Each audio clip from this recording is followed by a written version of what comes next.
Olha, por mais que, né, a gente temos, enquanto povos, né, povos, cada um tem sua especificidade, eu posso falar que até dentro do meu próprio povo a gente tem as especificidades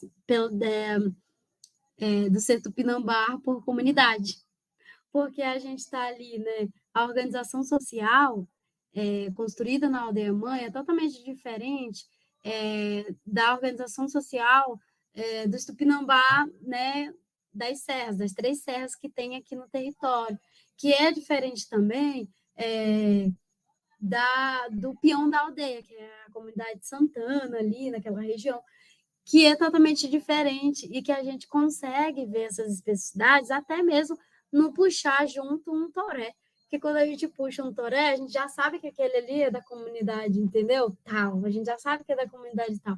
Então, assim, tem algo, né, muita coisa que a gente, né, entrelaças, com certeza, né, que é essa questão, principalmente, né, de direcionamento de toda a organização social, né, dos saberes tradicionais, servindo, né, orientado pelos nossos que a gente não vê aos olhos nus, que no nosso caso são os nossos encantados, que nos Yanomami, né, vai ser o Xauari. Então, assim, tem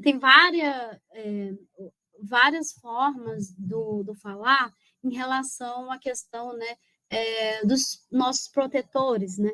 Mas a gente ver que a espiritualidade e a ancestralidade para os povos indígenas de suma importância, né, para permanecer no seu território, para poder sobreviver, né? Porque a gente fala, né, a importância, por exemplo, né, da mata, da floresta, não está totalmente correlacionada à nossa questão espiritual e ancestral.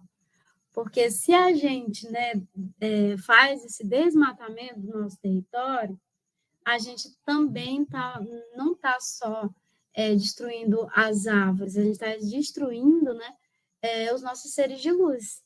Então, tem várias questões entre os povos indígenas que a gente pode correlacionar.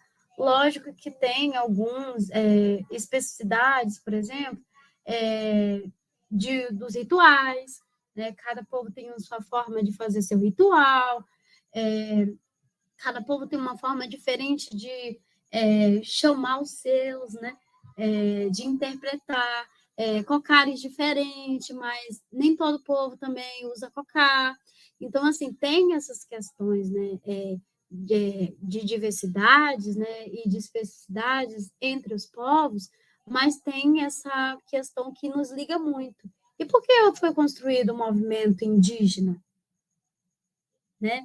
Sendo que a gente de regiões totalmente diferentes, de repente a gente hoje, né, na América Latina, é o maior movimento, né, do mundo. Por quê? Pelo fato, né, de uma ligação essencial para a sobrevivência dos povos indígenas, que é essa ligação em relação ao território, à terra, né? A terra, para nós, ela é sagrada, né? Ela nos traz a ciência, né? Como que a gente conhece a ciência das plantas? Através da terra. E será que é somente, né, esse saber, é só porque a gente testou aquela árvore, né, aquela casca da árvore, ou aquela plantinha ali que a gente teve conhecimento? Não, a gente tem o conhecimento daquelas plantas por conta dessa orientação espiritual também. Então, assim, o meu sempre fala, né? Eu até fiz um poema falando dessa, né? Que a planta cura, que meu avô e minha avó sempre falam dessa forma, que para a gente ser curado, a gente tem que acreditar, conhecer a planta. Então, assim, às vezes fala, esse chá é bom, mas se eu não acredito que esse chá vai, né, me dar saúde, ele não vai funcionar em mim, né? Então, você vê que tem algo, né, que os mais velhos sempre tentam despertar, é que há outras vidas, né, em outros campos, e que elas entrelaçam entre elas para fortalecer, né, esse mundo terrestre. Então, a cosmologia dos povos indígenas, a maioria estão relacionada, né, à questão do não cavar, não destruir, né, o território, não destruir, né, a terra, não mudar o curso de um rio, porque o rio, né, pode ser um tio, pode ser um avô. Vários povos têm uma forma diferente, né? Então, tem o encantado para nós está em tudo isso, né? Esse espírito de luz está em tudo isso. O rio é vivo, né? O rio fala também. Então, para nós tem essa ligação muito forte, né, do território, né, com o indígena e com a ancestralidade. E isso dá para percorrer em todos os povos. Mas a gente também tem uma questão mesmo, né, da cultura, né, que muitas vezes a gente vê que tem algo bem parecido, né? Nossa, eu vou lá para, né, Rio Negro, nossa, gente, essa forma de fazer tipo, essa atividade, a gente faz assim também, entende? Aí tem essas ligações assim, em relação a alguns adereços, né?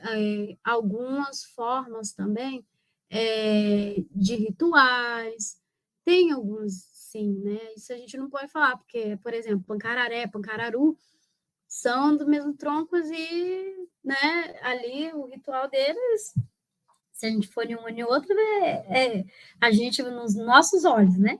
Nos nossos olhos que nós pertencemos, né, aos povos, já fala, é a mesma coisa, os praiais estão ali, né?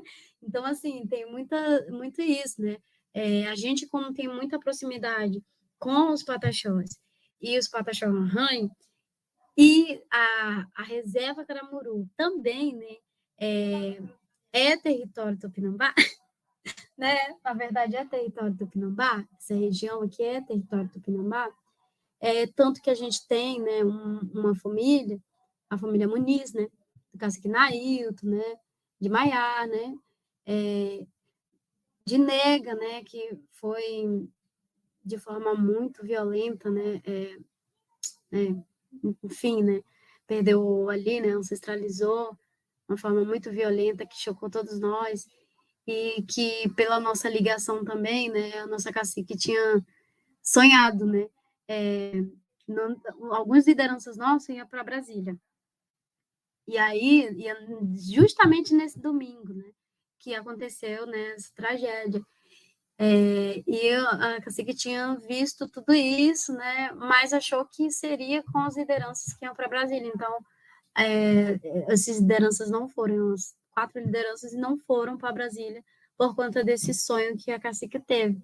E aí a gente recebe nessa triste notícia que é uma de nós, é Tupinambá. Então, assim, a família Muniz é a família Tupinambá.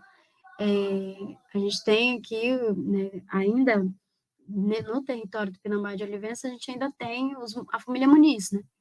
Que é a mesma família que está lá na reserva Caramuru. Então, assim, essas questões da ligação, né, com o território, né, é bastante forte entre os povos indígenas, né? Aqui no sul da Bahia a gente tem, por militar junto, né, os Pataxó-Arranho, os Pataxó, né, nas áreas de retomada, a gente ia para os territórios deles também para poder contribuir na área da retomada. Então, a gente tem muito essa troca, né? Troca, muitas vezes, também de cânticos, né? E se você observar, os indígenas do Nordeste, né, que são do tronco tupi, a maioria, né,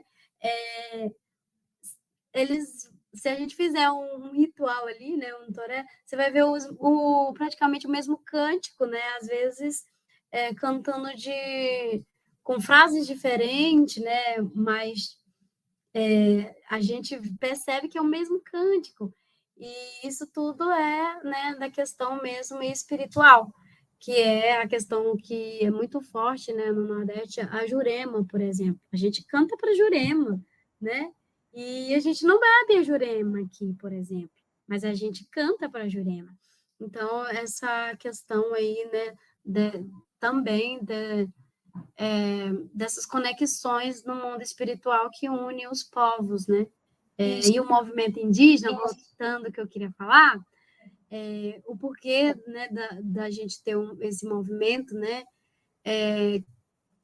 que é assim único, né, no mundo, dessa proporção, é pelo fato que a gente tem ali, né, o mesmo objetivo e o mesmo olhar para a Terra, né, que é essa questão, né, da luta, né, pela proteção da Terra. E que nós, né, compreendemos essa proteção da Terra, né, para ela acontecer, tem que haver a demarcação. Então, todos, né, com, né, as mesmas vozes, em várias línguas, né, são 276, eu acho, línguas, né, que são reconhecidas no Brasil, em línguas indígenas, e por mais que a gente fale, né, de línguas diferentes, aqueles que não falam português, né, pelo processo ali, né, da colonização, a gente consegue dialogar um com o outro, porque a gente luta pela terra, né, para ter esse bem viver que a gente tem ali como anseio e pensa, né, para que a gente seja respeitado, né, enquanto a nossa cosmovisão, a nossa cosmologia, o nosso jeito de ser, de pensar, de armazenar. Então, ter a valorização do nosso ser indígena. Então, para a gente, esse ser indígena, ele está correlacionado também com a terra, né? Ele está correlacionado com esse pertencimento a esse território, não somente com o povo, mas com o território, porque o território fala, né, com nós, né?